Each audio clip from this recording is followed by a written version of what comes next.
Apa beda UNM dan UGM? Karena saya berkali-kali ditolak di UGM dan diterima di UNM.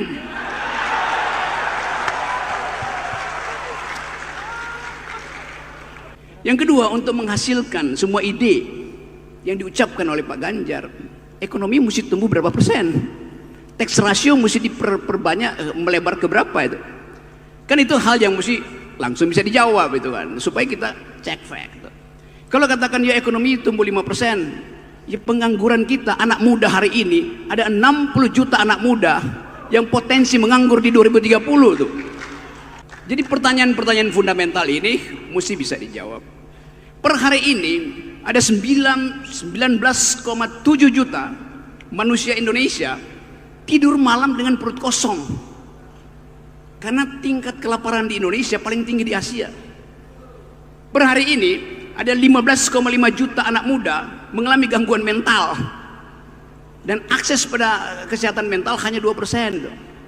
Jadi ini real yang mesti dijawab secara tuntas itu. Oke. Itu soal yang mesti kita olah supaya kita nggak beli kucing dalam karung itu. Seandainya pun Anda beli kucing dalam karung, nggak usah panik.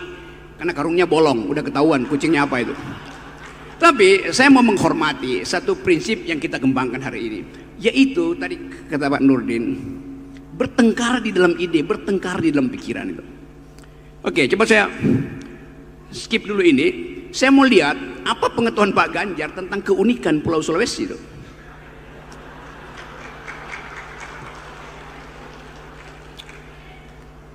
Apakah Pulau Sulawesi bagian dari NKRI?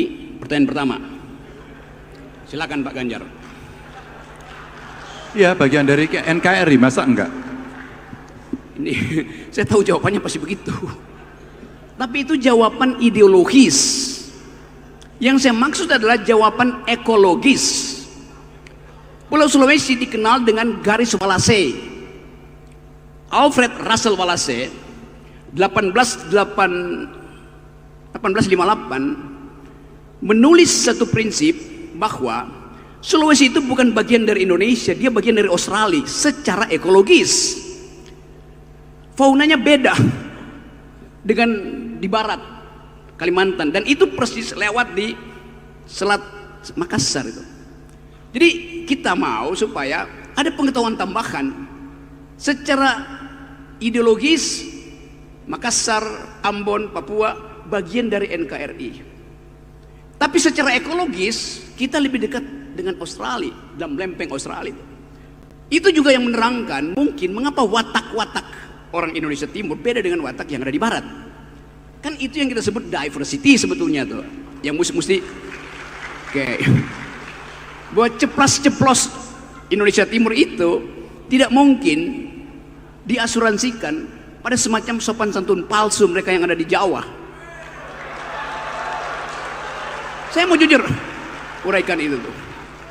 Jadi sebetulnya kalau kita sebut Sulawesi adalah pulau ekologis, sekarang dia berubah menjadi pulau oligarki.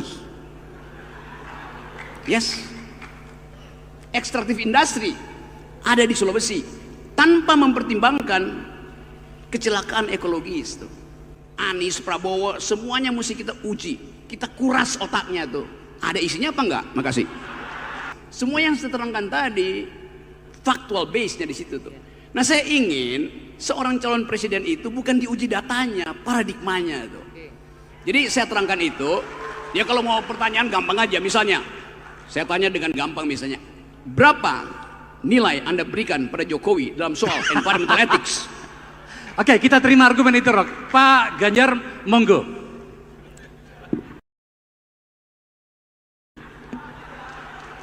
Selalu tertarik dengan Rocky yang apa disampaikan. Tepuk tangannya meriah. Oke, good.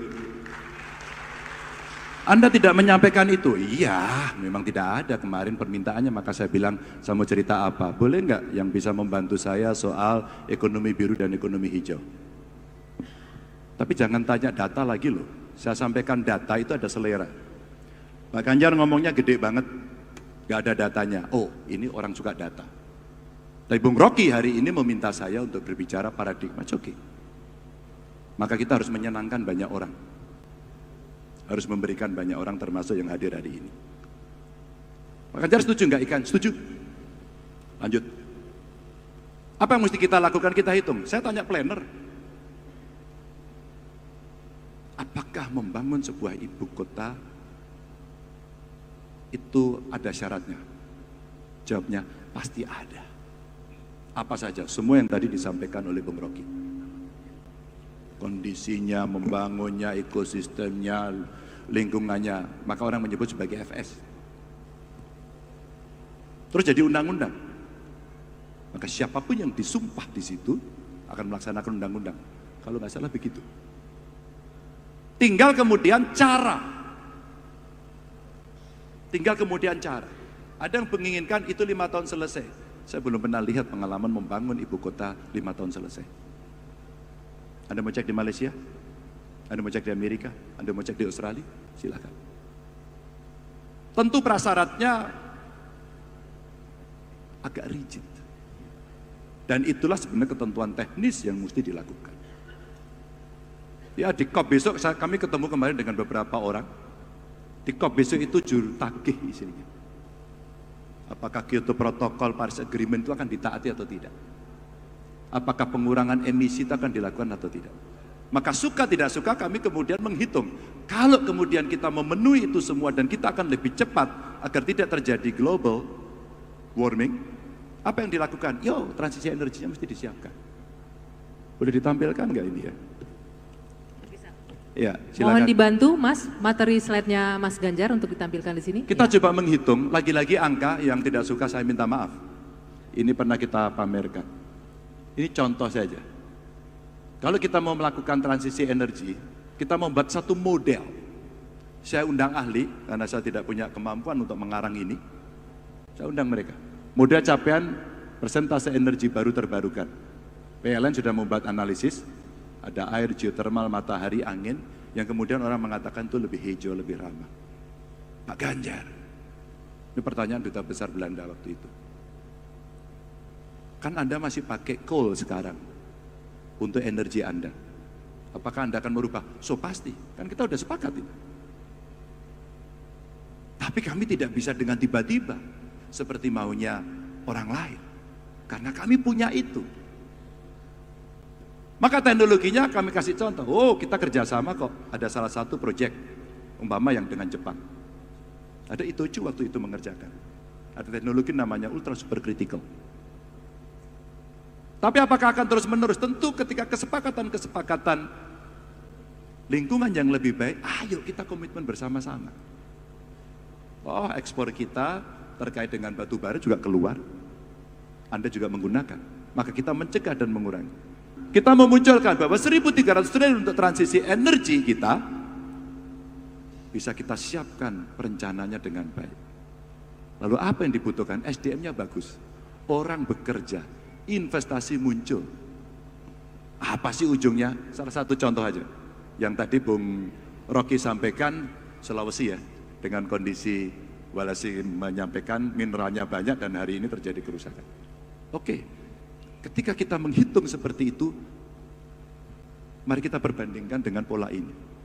Kalau kemudian itu kita kelola, ada nggak nilai tambah yang akan menyelamatkan kelak dalam jangka panjang? Itu artinya, yang sekarang diramaikan adalah teknologi baterai kelas dunia. Kita punya itu, punya kesempatan itu. Kenapa tidak kita ambil? Bagaimana menjaga lingkungan? Oke, kita ambil orang bagaimana best practices mining yang mesti kita lakukan. Setelah itu, SDM yang kuat, yang membangun, ada berapa? Butuh berapa lama kita persiapkan mereka untuk kemudian dia bisa mengisi itu. Tapi dalam waktu tertentu tidak bisa, kita mesti kolaborasi, nggak bisa sendirian. Pendidikan, penciptaan lapangan kerja karena kita bisa melakukan itu. Ngobrollah saya dengan Bu Penny, dari Duta Besar Australia. Dia punya litium, tapi nikelnya ada di kita. Kalau dalam konteks politik luar negeri untuk kepentingan nasional kita secara bebas memilih, bebas berteman untuk kepentingan nasional, maka salah satu contoh itu kerjasama saja dalam konteks energi baru terbarukan salah satunya adalah dengan Australia. Kita siapkan itu semuanya. Bukan soal data kuantitatif itu. Saya kasih contoh kontrasnya tuh. Negara paling makmur di seluruh dunia, kira-kira 20 tahun lalu, namanya Nauru. Di sebelah New Zealand itu. Nauru itu pendapatan per kapita tertinggi bertahun-tahun karena mengekspor dan mengeksploitasi tambang fosfat. Sekarang dia negara paling miskin yang bahkan mau dievakuasi oleh PBB itu. Karena habis tambangnya. Jadi Anda bayangkan dalam 20 tahun negara paling kaya itu berubah jadi negara paling miskin. Anda terbang ke Nauru, Anda lihat bangkai-bangkai mobil di situ, dibiarin aja. Mobil mewah di situ hilang. Pulau itu jadi pulau racun. Saya bicara soal ecological footprint. Bukan soal berapa anggaran yang akan ditumpahkan ke Kalimantan. Jadi dalilnya adalah itu. Yang ingin kita tahu.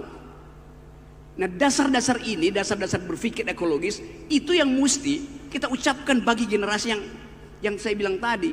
Generasi yang tumbuh di dalam kecemasan ekologi itu. Jadi sekali lagi Pak Ganjar, ucapkan sesuatu supaya generasi baru, generasi muda yang 60% masih menahan suaranya sebagai undecided voters atau swing voters itu tahu bahwa Ganjar Pranowo bicara dua hal yang menjadi grammar dunia. Satu soal lingkungan, dua soal security global itu. Oke, saya tugaskan itu dibicarakan di sesi berikutnya, bukan di sini, tapi di UGM. Silakan, Mas. Oke. Terima kasih atas penugasannya. Hari ini saya jadi petugas Rocky. Thank you, Bung. Tapi boleh saja, dikit aja. Saya sepakat. Karena isu lingkungannya ada, tapi hari ini kita pada posisi ini. Gak ada sebuah keputusan tiba-tiba terus besok semuanya energinya hijau, besok energinya biru. No, tarik. Dan ini butuh anak muda untuk terlibat. Hari ini stand position kita adalah di sini dan akan melakukan transisi. Dan kita menyiapkan itu. Tapi tidak hari ini hasilnya. Maka kenapa saya berdiri di sini dan menyampaikan gagasan itu? Ekonomi hijaunya saya contohkan satu saja tadi yang terkait dengan energi.